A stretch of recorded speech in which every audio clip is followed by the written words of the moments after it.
seberangi padahal ngelangi ora iso. Apa tem? Nah. Tes satu. Pon. Kayak gini. Allahumma sholli ala Muhammad. Jadi intinya karena kita mencintai Nabi, makanya di dalam membahasakan orang NU dengan mengatakan Allahumma sholli ala Sayyidina Muhammad. Kenapa pakai Sayyidina? Itu ajaran dari Nabi. Idza shallaitum alayya fa ahsinu shalah. Kalau engkau membaca salawat kepadaku, maka perbaikilah salawat. Makanya khatib kalau Jumatan kailok kalau dia mengatakan Allahumma sholli ala Muhammad, karena itu salawat minimalis.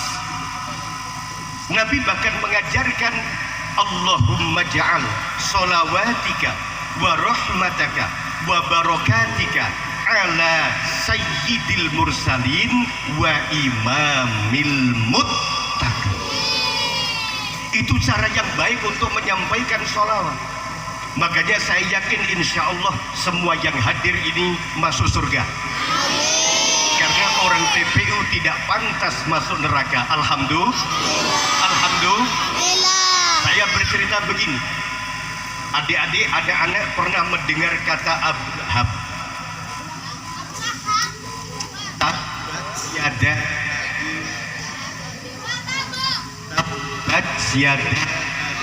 Lahabiu. Allah tidak pernah marah. Allah tidak pernah marah seperti Allah marah kepada Abu Lahab. Sampai Allah mengatakan tabbat yada Abi Lahabiu. Karena Allah sangat jengkel kepada Abu Lahab. Kepada Fir'aun, Allah masih mengatakan Fir'aun orang yang melampaui batas, Fir'aun orang yang berbuat aniaya. Tapi Abu Lahab, Allah dengan simpel mengatakan tabbat yada Abi Lahabiu. Itu menunjukkan betapa marahnya Allah kepada Abu Lahab. Tetapi di dalam hadis sahih, Abu Lahab itu setiap hari Senin siksanya jeda, istirahat. Sekarang hari apa? Hari Selasa, Rabu, Kamis, Jumat, Sabtu, Ahad, habis maghrib Abu Lahab santai. Abu Lahab tidak disiksa oleh Allah di alam kuburnya. Kenapa setiap hari Senin Abu Lahab istirahat? Karena Abu Lahab pernah satu kali dia mencintai kelahiran Nabi. Pada waktu Nabi lahir, ada budaknya yang bernama Suwaibah. Suwaibah melaporkan, Pak Abu, keponakanmu lahir, putra dari Aminah. Abu Lahab saking senengnya karena lahirnya keponakan yang bernama Muhammad, dia berlari lupa pakai sandal. Karena apa? Karena tergopoh-gopoh ingin segera bertemu dengan keponakannya, dan dia menyembelih unta.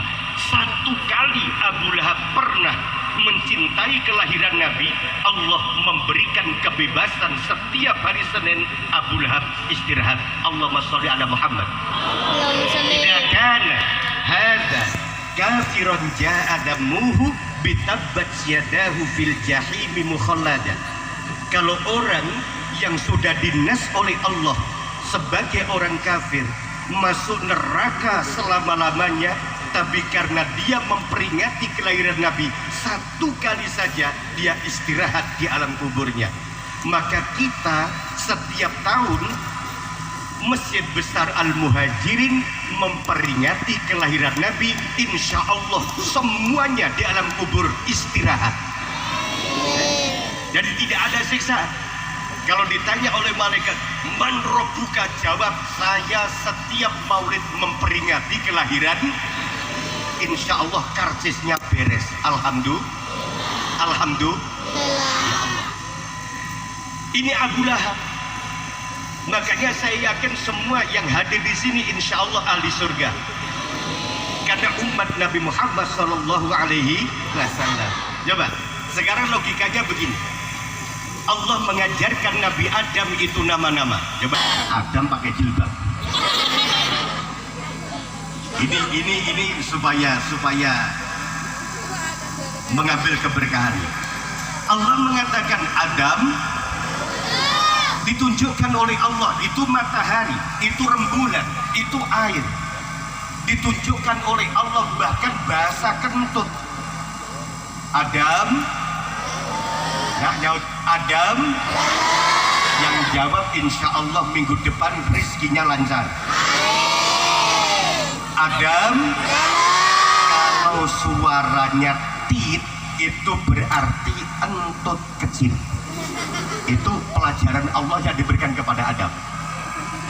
Kalau suaranya tut berarti entut, bilang saja entut akbar, entut bes. Tapi kalau suaranya itu tidak ada suaranya, tapi baunya rata satu RT. Itu pelajaran Allah yang diberikan kepada Nabi Adam, pelajaran kelas playgroupnya. Tapi karena pelajaran ini, malaikat oleh Allah disuruh sujud kepada Adam. Pelajarannya adalah tentang benda-benda dan nama-nama. Wa'allamallah Yusuf ta'bira ru'ya. Nabi Yusuf oleh Allah diajarkan cara takwil mimpi. Fa'alqahullahu Perdana Menteri. Karena Allah mengajarkan Nabi Yusuf tentang takwil mimpi, Allah memberikan dia karunia Perdana Menteri. Wa'allamallah Sulaiman mantiqat tayr. Nabi Sulaiman oleh Allah diajarkan tentang bahasa binatang, bahasa verbal binatang. Allah kasih dia kerajaan. Kalau Adam diberikan nama-nama, Nabi Yusuf diajarkan mimpi, Nabi Sulaiman diajarkan bisa bicara dengan binatang, Allah memberikan kerajaan.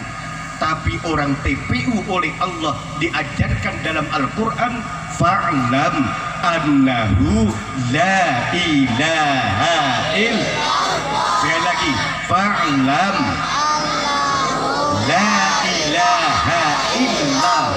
Nah, kalau Quran fa'lam annahu la ilaha illahu, kok tidak masuk surga? Tidak pantas. Alhamdulillah, insya Allah semuanya masuk surga, amin. Sekarang apa yang harus kita lakukan dalam peringatan Maulid Nabi ini? Keberkahannya adalah satu, warga TPU harus memiliki minimal 4 kesadaran. Apa kesadaran pertama? Bareng al-wa'yu ad-dini, bareng al-wa'yu ad-dini, kesadaran beragama. Sekarang begini, apa inti dari ad-din agama? 1 Islam, 2 iman, 3 ihsan. Betul ya? Orang Islam belum tentu iman, karena Islam itu ibaratun adil af'al. Banyak orang sholat tapi tidak beriman, ada orang haji tidak beriman. Maka Al-Quran mengatakan di antara tanda orang munafik adalah wa idza qamu ila sholati qamu kusala. Kalau mendirikan sholat dia bermalas-malasan, itu munafik.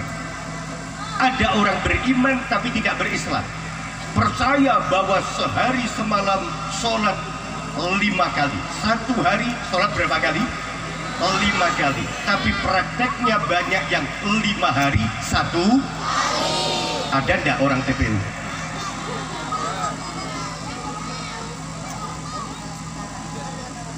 Orang yang percaya kepada Allah belum tentu bertakwa kepada, ya betul.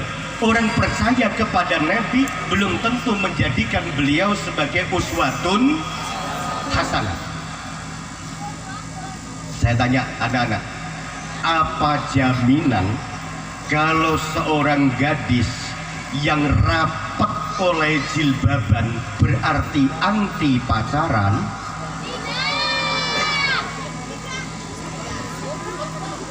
Apa ibu-ibu nek rapat oleh kudungan berarti anti nyelatunan?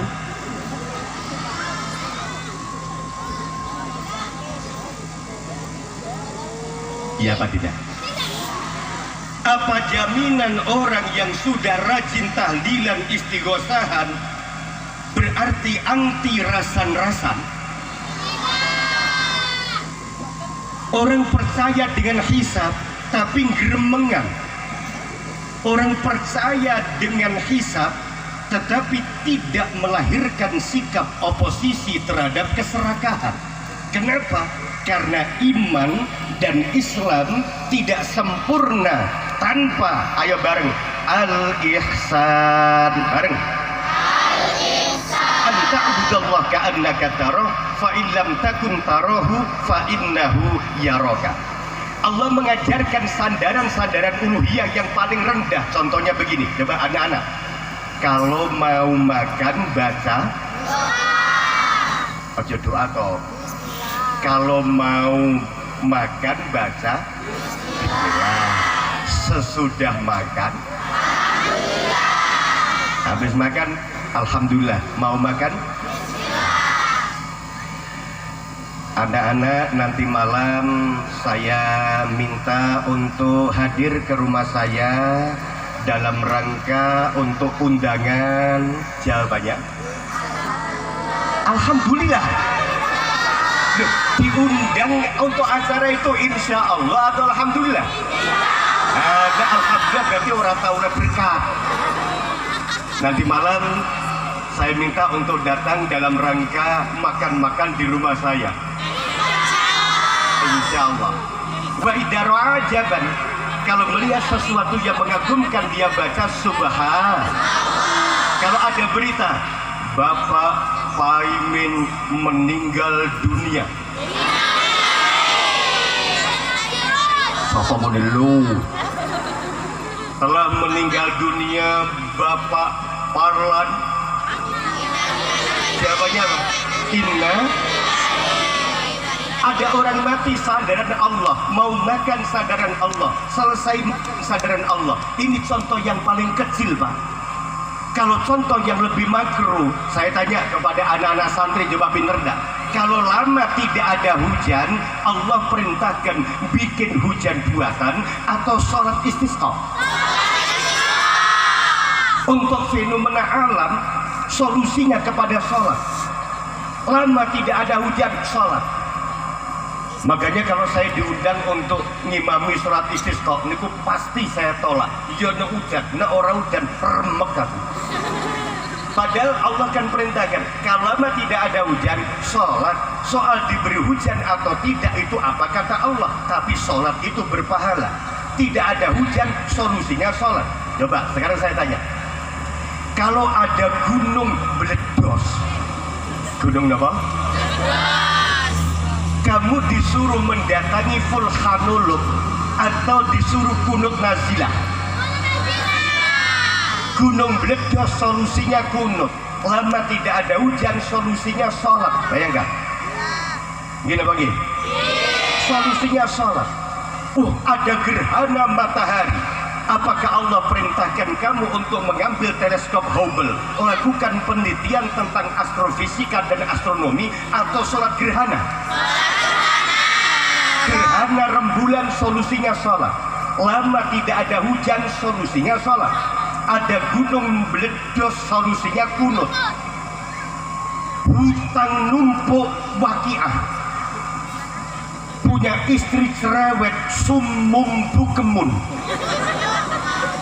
Ini doa untuk dibaca untuk membungkam mulut anjing. Dibacakan untuk istri jubu kita banter nih. Coba solusinya ke sana. Makanya Nahdlatul Ulama ketika Mbah Hasyim Asy'ari disodori Pancasila, apa yang beliau lakukan?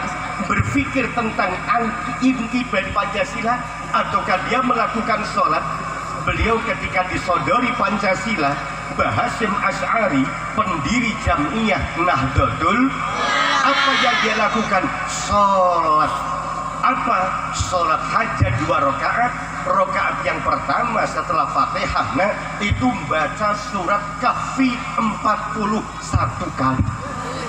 Rakaat kedua baca surat At-Taubah 41 kali. Coba bayangkan kalau santri terawih imamnya kepanjangan dikit lalu bilang Allahumma sholli ala Muhammad, boleh Allahumma sholli ala Muhammad, keselai gitu.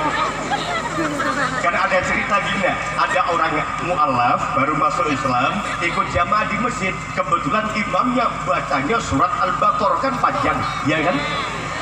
Sudah pernah dengar cerita ini? Belum, memang budik gak pernah dengar ini ya. Ketika ngimami sholat Al-Baqarah panjang gak?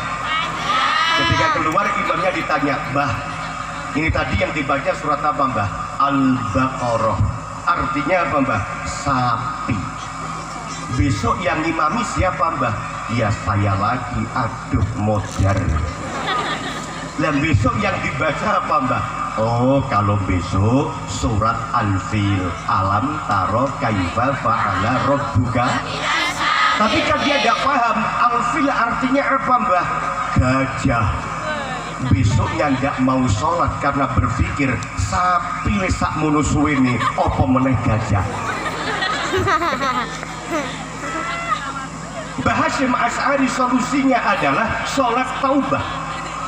Ketika NU sudah lahir, maka pada muktamar kedua lambang NU belum ada. Mbah Kiai Ridwan yang fotonya ada, jadi saya ingat ada Mbah Kiai Ridwan yang sini Mbah Hasyim Asy'ari. Mbah Kiai Ridwan diminta untuk membuat lambang NU. Membuat lambang NU kalau salah bisa kualat. Lain dengan lambang partai. Lambang partai mau kamu gambar apa saja terserah. Tapi lambang Nahdlatul Ulama tidak main-main. Beliau istikharah sampai berkali-kali, akhirnya keluarlah dalam impian sebuah gambar yang di dalamnya ada bola dunia, kemudian dilingkari oleh bintang yang jumlahnya 9. Apakah cukup sampai di sana? Enggak. Disewankan kepada Mbah Hasyim Asy'ari, kemudian ditambah tulisan tengah Nahdlatul Ulama. Disuruh sewan kepada Mbah Yai Nawawi.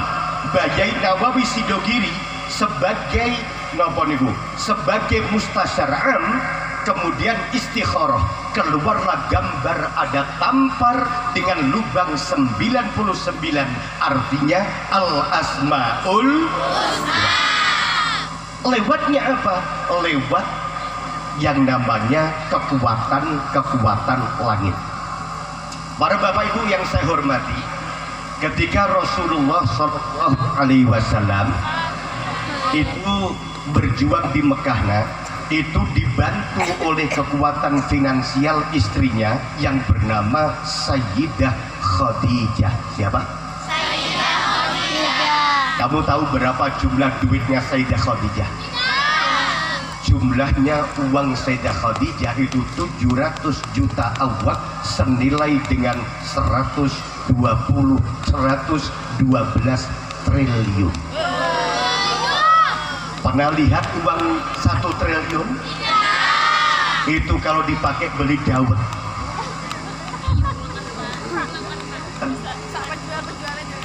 Beliau di backup oleh paman yang bernama Abu Thalib.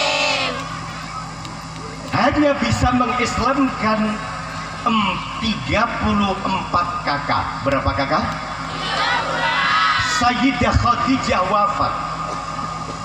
Uangnya, kalau sekarang uangnya Nabi diblokir, tidak bisa dicairkan. Abu Thalib wafat. Nabi bingung apa yang diberikan oleh Allah sebagai solusi atas kesedihan Nabi yang disebut dengan Amul Hazni adalah Nabi diangkat ke Sidratul Muntaha untuk menerima perintah Allah. Tanya, ketika Nabi hijrah dari Mekah menuju ke siapa bilang Madiun? Dari Mekah menuju ke apa yang dibangun pertama? Masjid Quba. Semua yang hadir saya doakan mudah-mudahan bisa umroh. Saya nggak berani doakan haji karena syarat haji yang paling berat itu apa? As-sabru bil antrian. Bareng.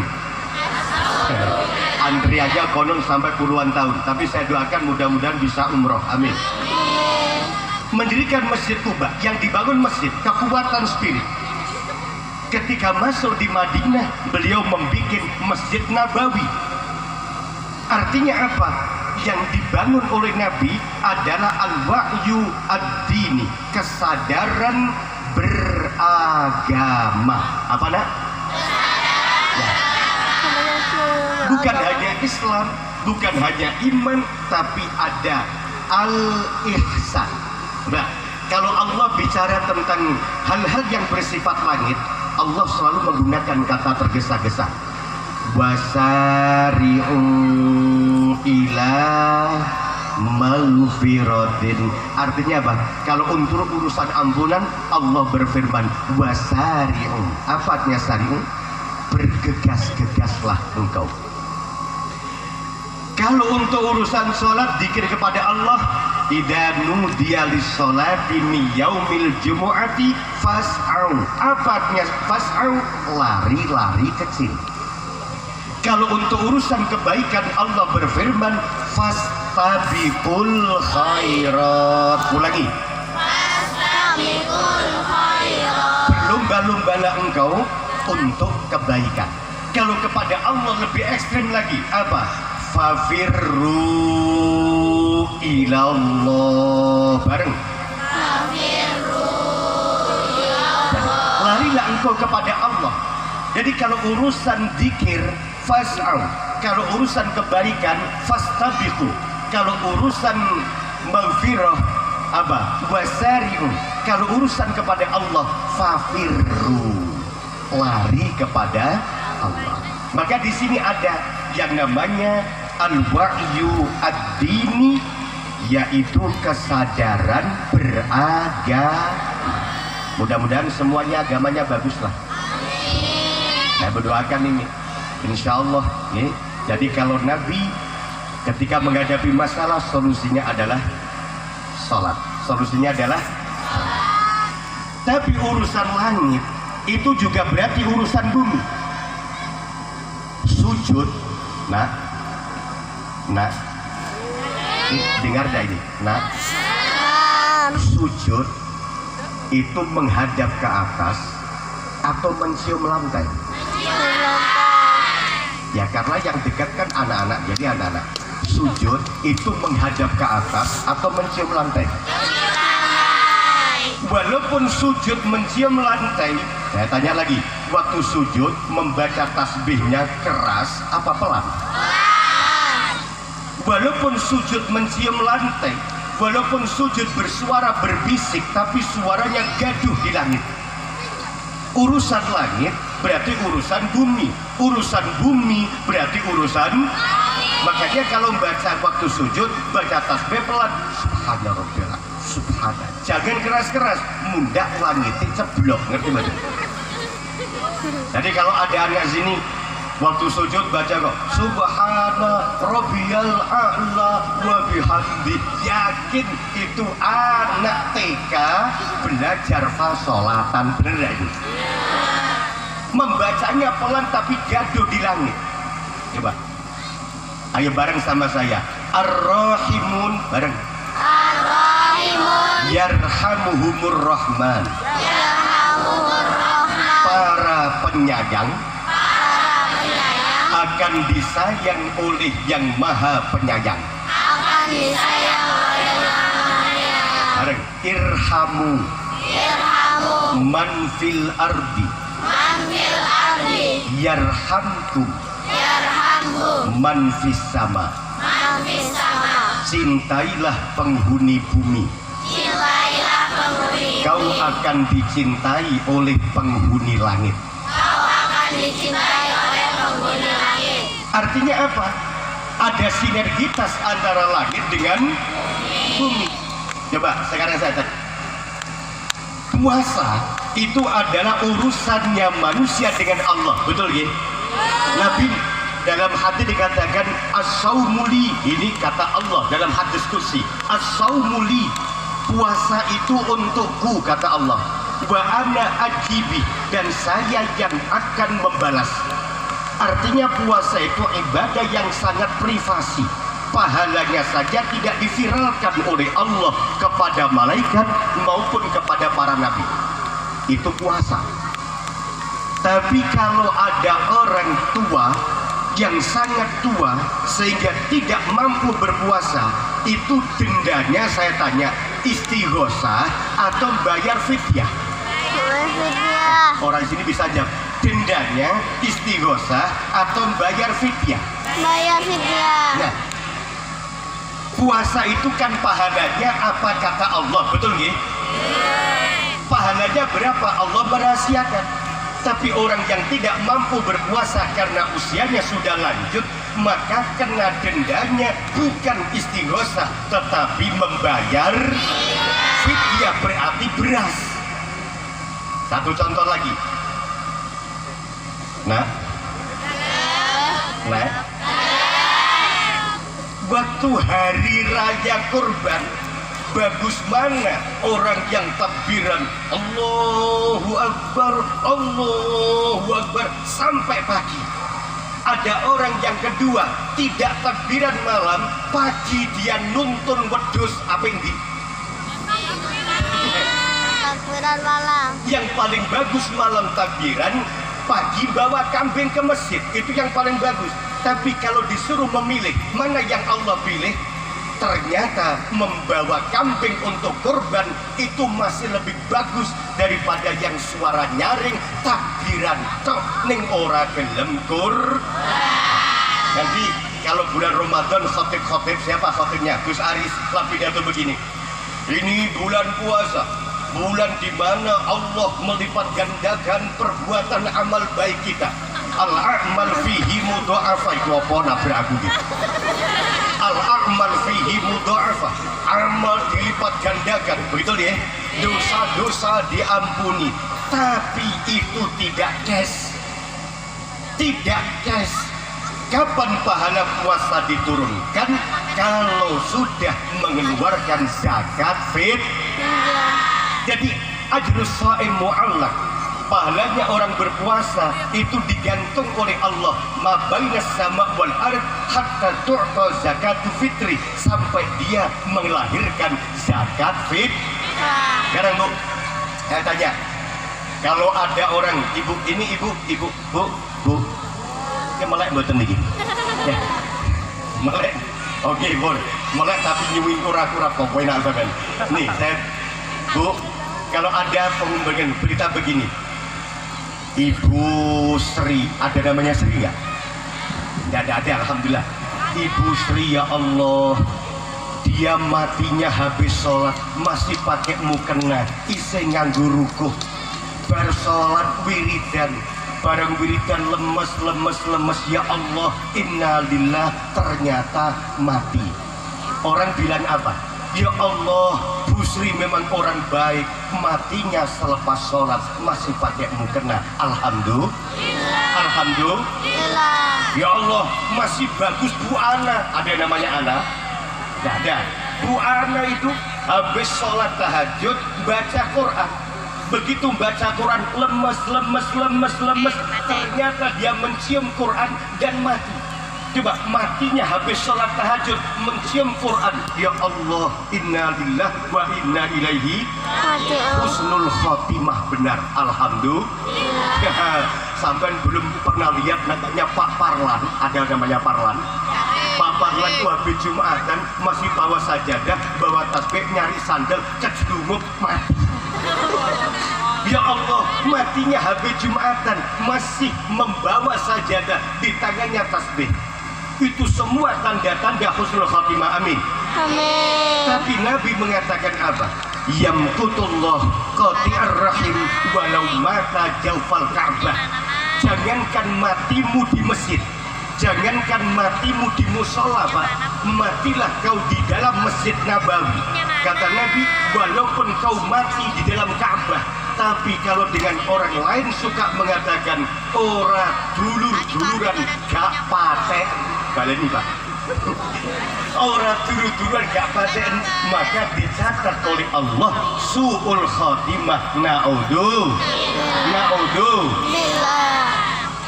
Anu bah, saya ini kan orangnya kerja malam, jadi selama bulan Ramadan saya tidak sempat taraweh. Tapi sholat isya ya? Iya, kalau isya, tapi taraweh tidak pernah sama sekali.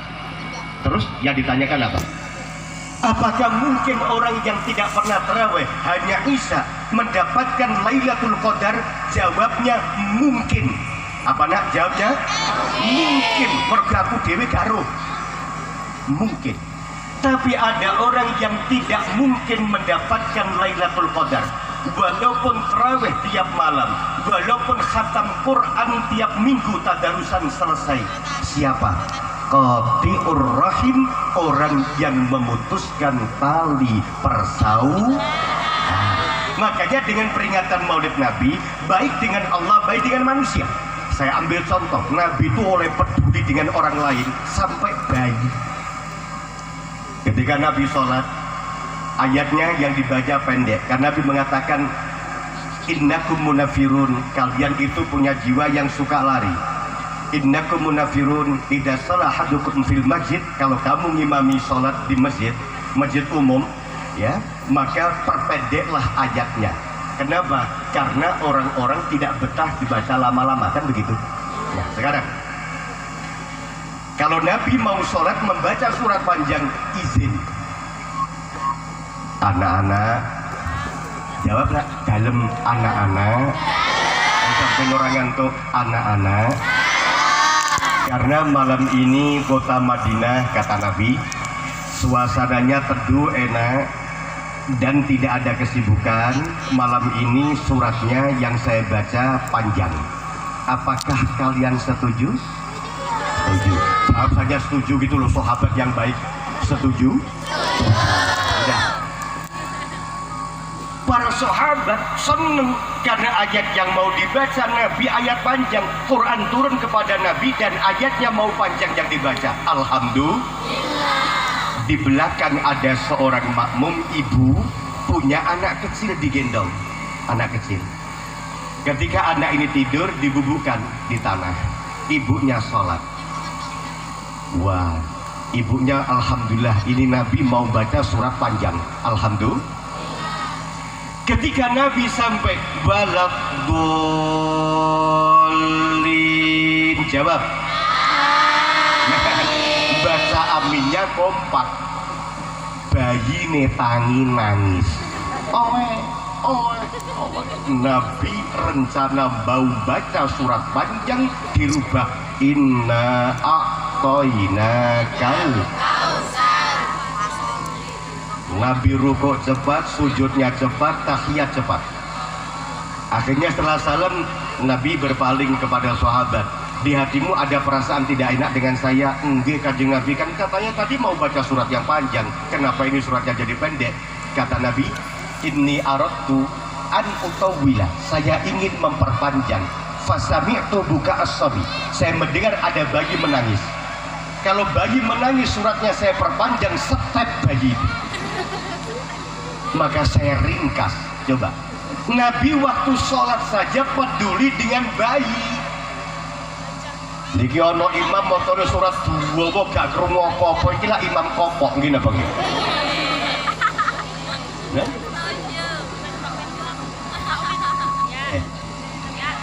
Iman itu tidak hanya la ilaha illallah.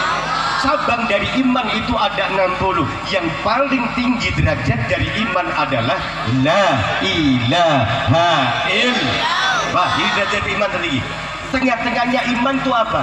Ikramud dhaif, memuliakan tamu. Jadi urusan iman itu bukan hanya tahlil, tetapi juga menghormati tamu. Makanya tahlilan biasanya dapat jamuan. Betul apa enggak sini? Kalau orang Thailand dapat jamuan enggak? Satu tahlilan, yang kedua menghormati tamu. Dan yang paling rendah dari syu'batul iman adalah imatatul adha 'anil thariq, menyingkirkan duri dari tengah jalan.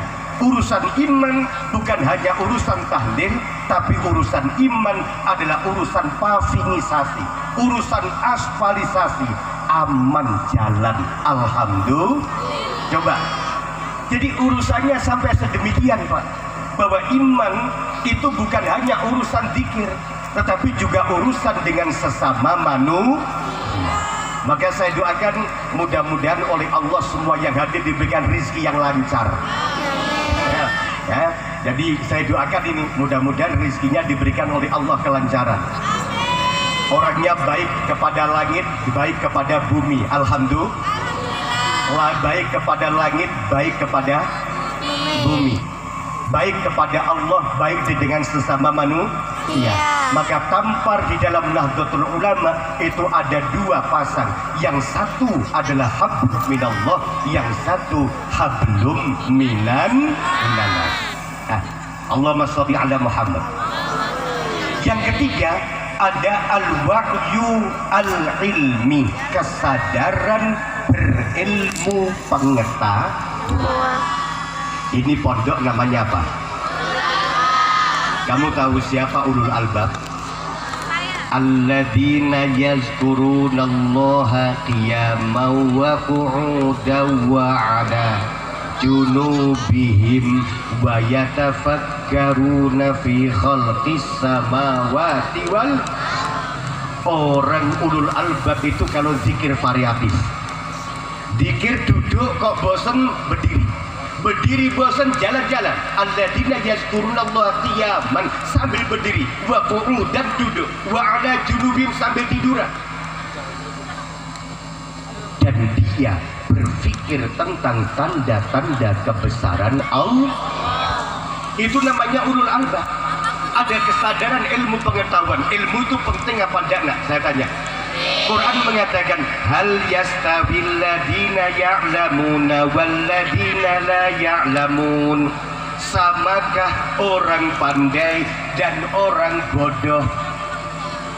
Allah bertanya, tidak jawab. Jawabannya diserahkan pada santri ulul albab. Santri ulul albab jawab yang kompak, yang benar. Allah bertanya, samakah orang pandai dan orang bodoh? Gayanya tidak sama. Jawab tidak sama. Makanannya tidak sama. Minumannya tidak sama. Kamu dapat kopi gak?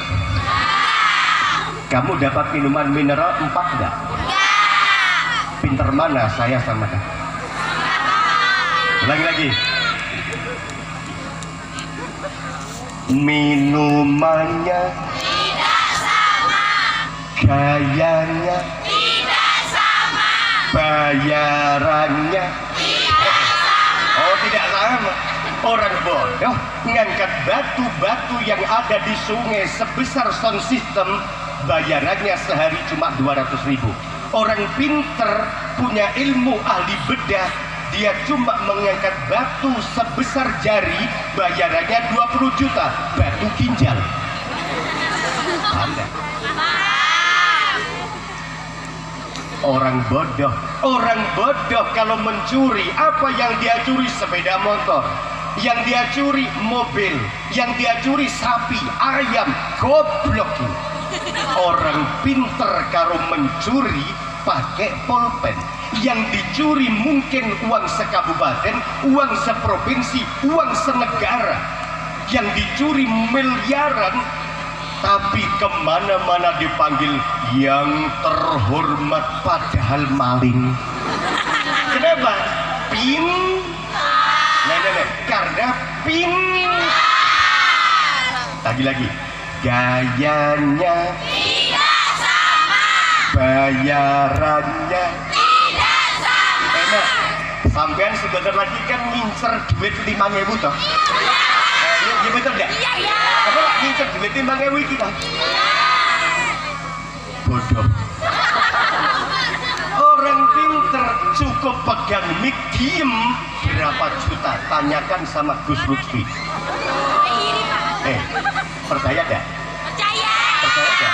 Lagi. Bayarannya tidak sama. Tidurnya tidak sama. Naumul alim khairun min ibadatil jahil.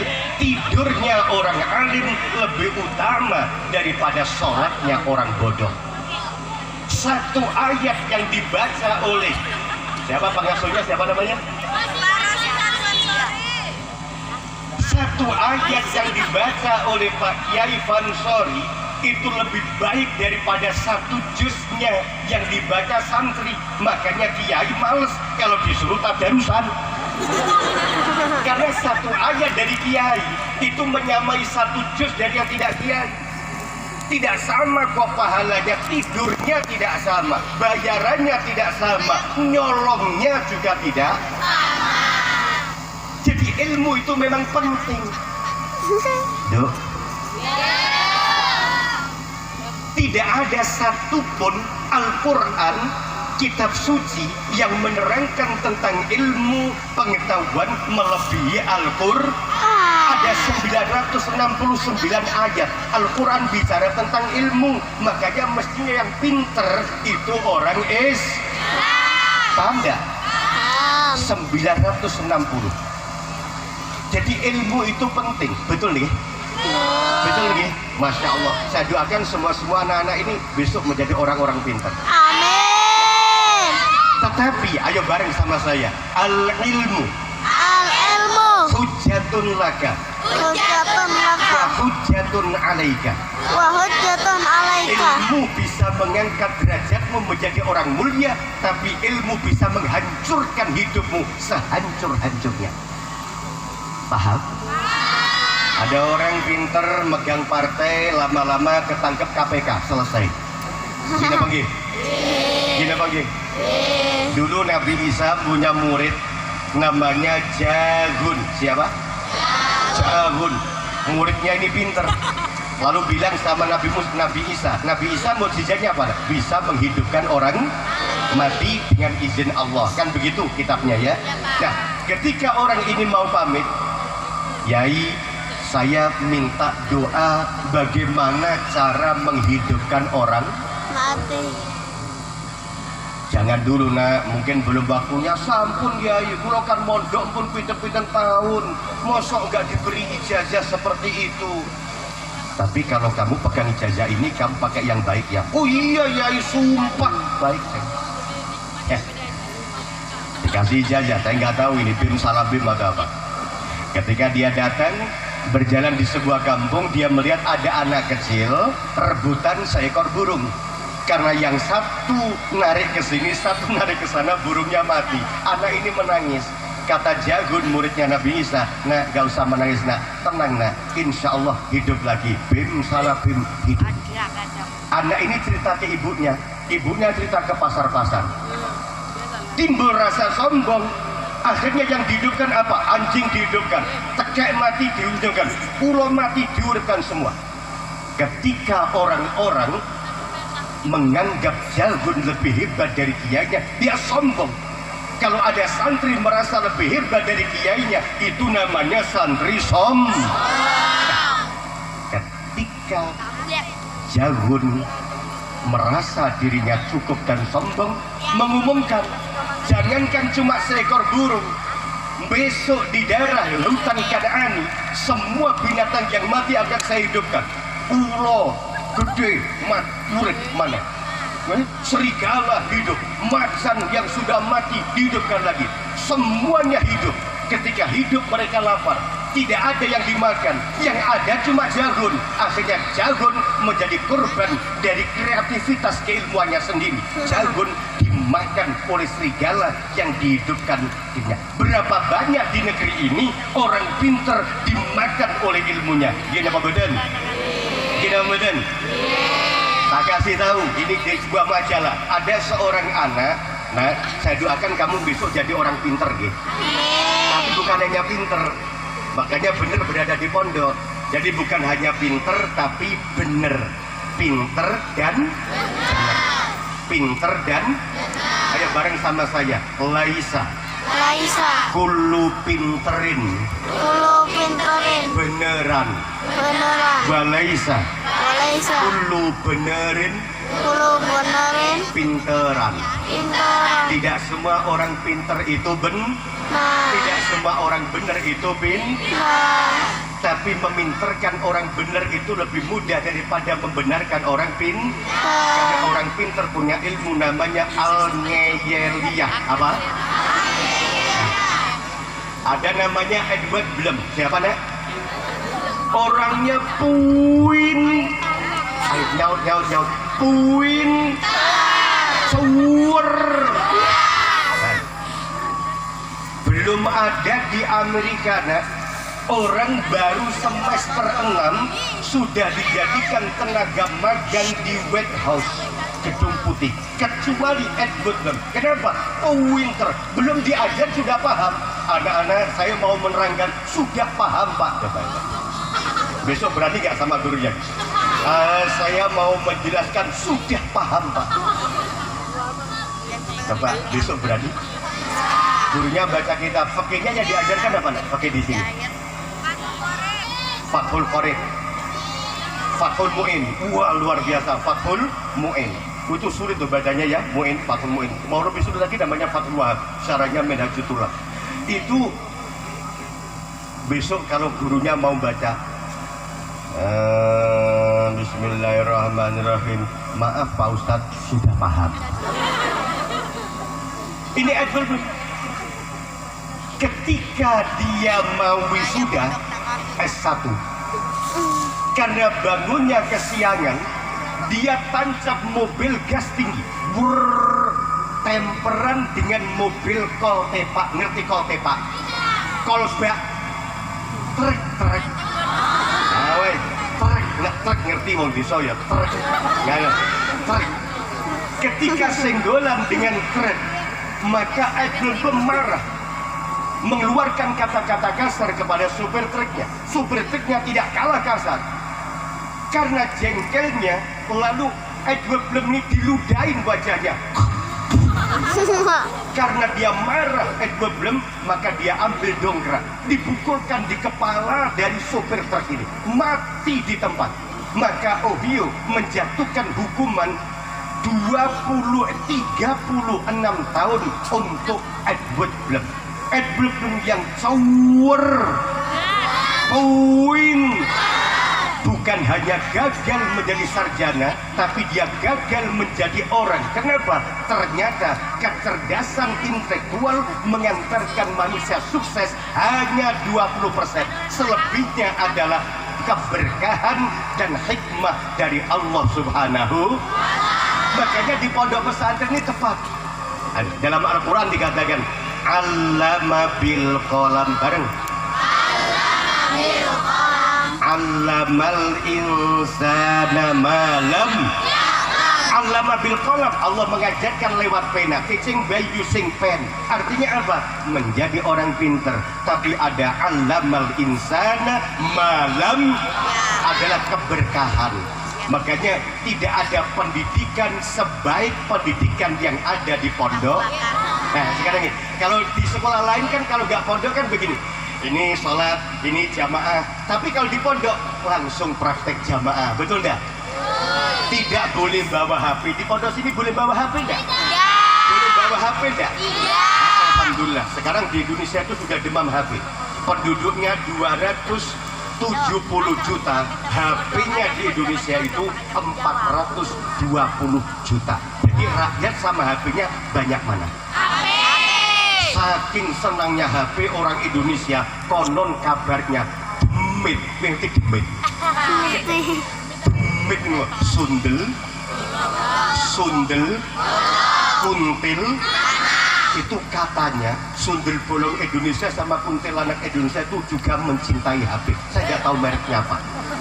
Jadi malam-malam itu ada penjaga makamnya datang ke makam tengah malam, ada seorang perempuan berbaju putih, jilbabnya putih, tapi main HP. Lalu ditanya oleh penjaga makam mikir, iki uang opo sundel, iki uang opo kuntil.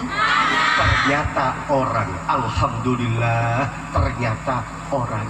Lalu ditanyakan orangnya, mbak, malam-malam kok di kuburan toh mbak? Maaf pak, saya kan SMS-an sama temen. SMS-an juga SMS-an, kenapa nih di kuburan? Maaf pak, di dalam nggak ada sinyal. Akhirnya saya keluar. Penjaga makamnya lari, ternyata ini sundel bolong cari sinyal.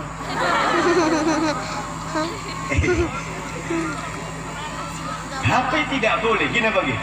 Habis sholat ada zikir. Habis itu ada dunia. Ada dunia ada? Ada. Habis itu ada lagi pengajian. Sehingga anak itu tidak punya kesempatan berpikir yang lain kecuali ilmu pengetahuan. Makanya keberkahan.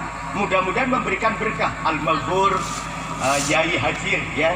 Kemudian Yai siapa namanya? Pansori.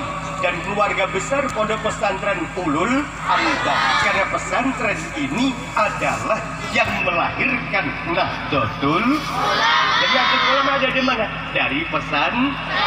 Alhamdulillah. Jadi ada. Kalau begitu anak-anak harus pintar, bukan hanya pintar tetapi harus berakhlak. Pintar dan berakhlak. Orang pintar yang tidak berakhlak lebih bahaya daripada orang bodoh. Daripada pintar tidak berakhlak lebih baik.